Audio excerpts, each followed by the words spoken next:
Rahim. I'm Dr. Mohibullah Wazir, and the topic is the right atrium. Look, this is the right atrium, and along with the right auricle or ear projection, entering into the right atrium, you can see this is the superior vena cava, and this you can see this is the inferior vena cava. And look, starting from the superior vena cava to the inferior vena cava, there is a sulcus on the right side, and this sulcus on the right side along the right border, this is called as sulcus terminalis. Okay, and then you can see this conical projection from the right atrium, and which extends on the anterior surface, and it overlap over the root of the great vessels. And then the right atrium is being separated from the right ventricle by this atrioventricular sulcus, which contains this right coronary artery. Then we open the right atrium, and now you can see over here, number one, look, this opening of superior vena cava, this one, which is not guarded by any veil. And then you can see this opening of inferior vena cava. Look, this is the superior vena cava, this one, and this is the inferior vena cava. Look clearly. And then look, also opening into this posterior smooth part of the atrium, number one, superior vena cava, and number two, the inferior vena cava, and thirdly, you can see this small opening. Look, make it clear in the video.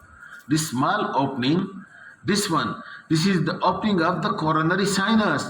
That is the big vein that brings the blood from the heart tissue by itself to open into the right atrium.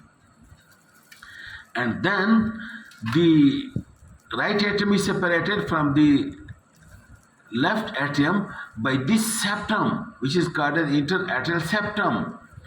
And lying over here at the interatrial septum, you can see this fossa, which is called as fossa ovale. And the raised margins of the fossa ovale, these raised margins, they are called as limbus fossa ovale.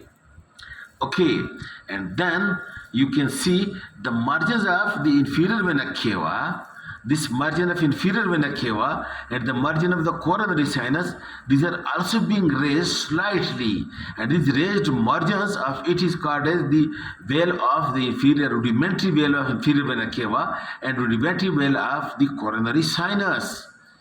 And then you look over here, look, the interior of the right atrium is having the posterior smooth part, and this anterior rough part, look, this anterior rough part, and this anterior rough part is, some people call it as the atrium proper, and present on it over here you can see these ridges which are called as musculi pectinati or pectinate muscle, and this rough and smooth part are being separated from one another by a ridge.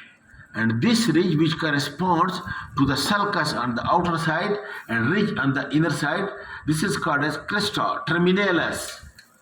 And at the anterior, at the upper end of the cresta terminalis, over here at the upper end of cresta terminalis, there is SA node, a small body which is called as pacemaker of the heart.